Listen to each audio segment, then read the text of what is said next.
Olá, investidores, sejam muito bem-vindos ao canal Plano e Ler Investidor. Eu sou Adriano Costa e no vídeo de hoje nós vamos falar do relatório gerencial de agosto de 2023 do fundo HCTR11.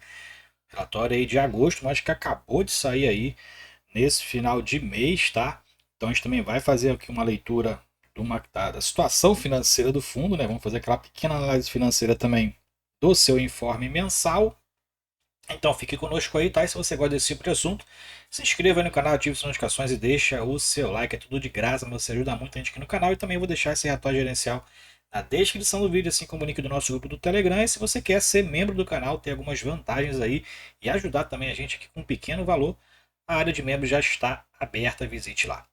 Bom, vamos lá então, né? Vamos falar aqui do HCTR11 que entregou em agosto, né? Pago, claro, em setembro, já que o fundo anuncia os seus proventos no quinto dia útil aí do mês, né? Subsequente, 17 centavos.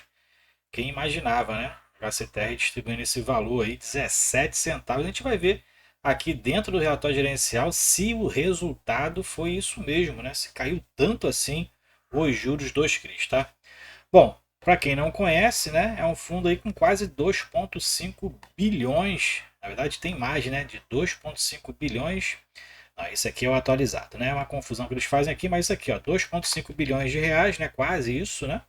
Valor da cota a mercado aqui em agosto estava 43,37, mas claro, aqui é encerramento no dia 30 de agosto, né? Quando anunciou os proventos no quinto dia útil de setembro, aí a cota despencou, chegou a estar sendo negociada aí a 28, R$ 29 em setembro e hoje, se eu não me engano, hoje dia 29 de setembro, fechou aí um pouco mais de R$ 30 a cota. O fundo ainda tem mais de 200 mil cotistas, tá? Não sou cotista do HCTR11, já fui lá em 2021, mas não sou mais, mas se você é, todos os meses a gente tem acompanhado aqui o HCTR11, os tempos áureos, né? Dos altos dividendos até agora também com baixos dividendos, a gente também acompanha aqui, faz esse acompanhamento mensal do HCTR11. Bom, é um fundo que investe preponderantemente em CRIs, né? E tem desde setembro de 2020, de 2018, é para investidores em geral, prazo de duração indeterminado. Quem gera é hectare capital e quem administra é a Vortex DTVM. Tem aqui taxas de administração, controlador e custódia, além de taxa de gestão que somadas daí 1,20%. E também prevê aqui uma taxa de performance de 10% daquilo que exceder o CDI. Mas esses cálculos não vêm aqui, né, descritos, né? O cálculo da taxa de performance, a gente nunca sabe como é que é feito, mas imagina, né? O fundo aí está ruim, imagina-se que ele não tem pago taxa de performance. Bom, vamos lá mais para baixo então, né? Ver aqui alguns números encerrados de agosto. O fundo então distribuiu 17 centavos de dividendo, né? O valor de mercado do fundo, ó, de 2,5 de valor patrimonial, ele está abaixo de 1 bi de valor de mercado. E aqui que você não contando, considerando, né, o fundo custando R$ 43 no mercado. Então ele tá aí, deve estar aí em torno de 800 milhões de valor de mercado. Isso porque o fundo está muito, mas muito abaixo, mais de 70% abaixo do seu valor patrimonial, já que o valor patrimonial dele é 112. Então está em torno aí de 25% apenas do valor patrimonial ou valor de mercado. Aqui a liquidez ainda está alta, né? Porque ele pega os últimos 12 meses, a liquidez diária, né? O fundo está com um valor muito mais abaixo do que estava sendo negociado no ano passado, né? Em torno de 90, mais de R$ 100 inclusive. Então, aqui essa liquidez aqui do fundo, que quando ele estava ali em torno de R$ 100, era em torno de 10, 12 milhões de liquidez diária, agora está em 5,8. Ainda está alta, mas por causa dessa média, pegou a média alta lá antes da queda de março, né? Dividend yield anualizado, a valor de mercado, então 4,80%, né? Muito baixo realmente aí. O fundo ainda está nessa, nessa situação, né? Aqui ele fala sobre a atualização a respeito dos rendimentos, né? Por que ele distribuiu? Então, os rendimentos de agosto diz que é momentâneo, né? Redução momentânea. A expectativa em setembro, inclusive, é permanecer com esse mesmo rendimento, né? Semelhante. Vai ter impacto também em setembro, essas distribuições futuras, como ele fala aqui. Só a partir de outubro prevê-se um crescimento gradual dessa distribuição mensal. Tá? Então, o fundo aí está tentando equalizar a distribuição igual ou abaixo dos resultados. A gente vai ver isso aqui também um pouquinho mais para baixo. Ele fala aqui sobre o recorde de resultado no grupo Wish, né? O Wish, que tem uma rede hoteleira aí de resorts, inclusive, está aí com bons resultados operacionais. Ele fala aqui sobre o Heritage Tower, que fez um pré-pagamento ao fundo em setembro, então não refletiu nesse relatório, de 7,6 milhões. E a retomada nas distribuições do CRI Alta Vista, Termas e Sorte, a gente vai ver isso aqui também mais para baixo. Vamos então aqui mais para baixo, vamos falar aqui sobre a distribuição. O fundo fala então que a redução dos valores distribuídos em relação tem a questão da restrição imposta pela diminuição do saldo contábil acumulado, né? Então tem algumas, o fundo está tentando equalizar exatamente também isso, né? Além de equalizar o resultado com a distribuição, também ficar ali próximo também ao resultado contábil. Então ele possui ainda, que ele fala que possui duas possibilidades de distribuição de rendimento. Pelo regime de caixa, isso é regido pela lei, né? A legislação prevê que ele tem que distribuir no mínimo 95% do resultado de caixa, então isso é atrelado, independente se ele quiser distribuir pelo regime de competência, mas o mínimo ele tem que cumprir aquele mínimo de caixa, de resultado de caixa semestral, de acordo com o artigo 10 da Lei 8668 de 93, né, que é a lei dos FIIs, tá? E, apesar dessas duas possibilidades, ele tem que cumprir ali o que determina a lei em relação ao regime de caixa. Bom, vamos mais para baixo aqui, né? Ele fala sobre as perspectivas de distribuição futura. Ele está confirmando aqui, deve distribuir um crescimento gradativo a partir de outubro, e o resultado referente a setembro deve ser semelhante a agosto. Tá? Então, só a partir da divulgação de novembro, que vai ser referente a outubro, prevê-se um crescimento gradual nas distribuições. Bom, vamos que ganhar tempo aqui, vamos para baixo, né? Muitos assuntos que a gente já viu, inclusive nos últimos relatórios. Aqui ele fala sobre o cenário macroeconômico, né? IPCA aumentando, que pode também aumentar um pouquinho a receita do fundo, pelo menos naquilo que ele recebe, né? E na tese de investimento a gente vai pular nas reestruturações, ele fala aqui a respeito do grupo WAM Holding e o circuito de compras, né? Que já renegociaram com o fundo. Inclusive o circuito de compras fez aquela situação de uma waiver parcial, então ele está pagando 50% dos juros devidos e os outros 50% jogou para as parcelas seguintes, atualizadas, com os juros tudo certinho, mas prevê-se aí o pagamento 100% a partir de janeiro. Tá? Então ele está pagando 50% dos juros devidos aí até dezembro.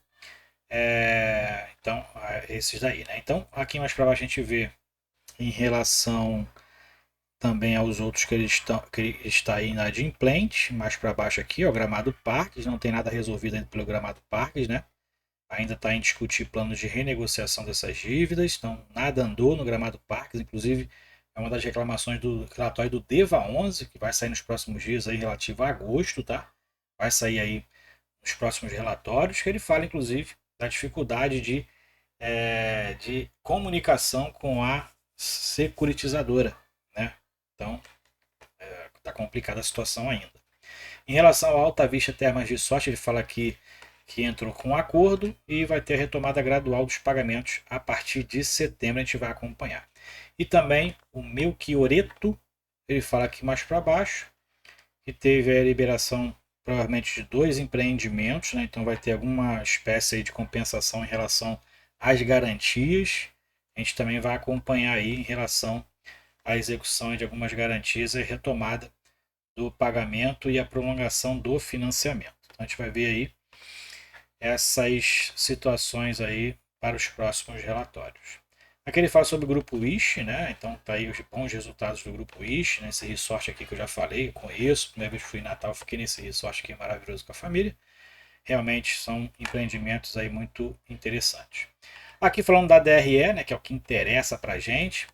Então a gente verifica aqui na DRE do fluxo de caixa, né, na verdade o fluxo de caixa, que é a DRE contábil, o fundo contabilmente está tendo lucro, né, lucros até bem altos, né, porque tem que reconhecer a receita independente do seu recebimento ou do seu pagamento. Está sendo reconhecido aqui né, resultados aí bem altos, mas o fluxo de caixa não tem refletido os números contábeis, né? E aí a gente verifica aqui dentro do fluxo, né, que o fundo, então, no mês de julho acabou distribuindo 50 centavos, mas usou bastante caixa aí, né, para complementar a distribuição, já que foi 28 centavos o resultado, e no mês de agosto ele inverteu a situação, né, distribuiu 17 centavos, o resultado foi de 51, e a intenção do fundo é equalizar esses valores aqui de resultado com o distribuído, né?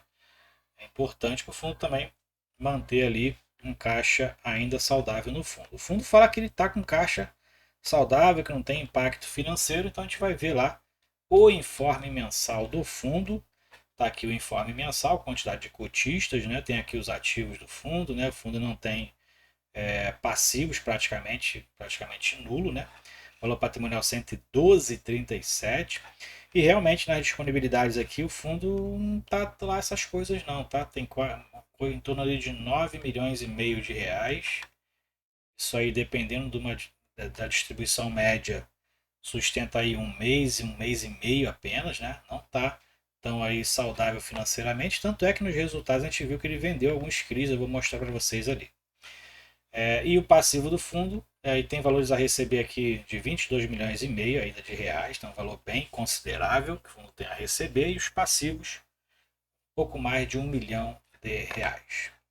Vamos voltar lá para o relatório aqui. Ó. Esses 4 milhões aqui que está aqui no resultado de agosto é resultado de venda de CRI, né? Então o resultado aí foi impactado pela venda de CRI, impactado positivamente, mas foi uma venda de CRI, né? Teve um pequeno aumento aqui na amortização dos CRIs, mas o principal foram as vendas. Então, realmente, o fundo está tentando fazer caixa aí, inclusive vendendo alguns papéis da carteira. Bom, a gente vai ver aqui o histórico de distribuição, a gente sabe que é ladeira abaixo, né? Então chegou aqui a 1,8% de distribuição. Em relação aqui ao dividend yield anualizado, né? Então, que fez inclusive reduzir bastante o dividend yield anualizado agora para 4,8, né? Rentabilidade aqui do fundo, então rentabilidade aqui não está legal também. Rentabilidade da cota patrimonial é 12,4 e em relação à cota patrimonial mais distribuições, aí sim tem um impacto mais relevante de 89%, isso em relação à cota patrimonial. Bom, aqui na carteira a gente verifica que não teve modificações também relevantes, né? Em relação ao tipo aqui, 82% ainda é CRI, 18% ainda é FII, o fundo tem um pequeno valor aqui em caixa. Em relação à senioridade, a maioria ainda são cotas sênior, quase 60%, né? A única 9%, e subordinado e mezanino em torno de 33%, então um terço são cotas mais arriscadas e 2/3 cotas menos arriscadas em relação à subordinação. Em indexação, esse POC ainda é o IPCA 90%. Bom, aqui são informações que não se modificaram em relação ao relatório anterior. A gente vai pular, aqui é todos os seus CRIs, então a gente verifica que na primeira página pelo menos já saiu um pouquinho, dois verdinhos, mas o amarelinho aqui ainda está em negociação. Então pode estar ainda inadimplente, inclusive, né? Então tem uma página aqui ainda bem com bastante sinais aqui em negociação. E a maioria ali é Resort do Lago, né?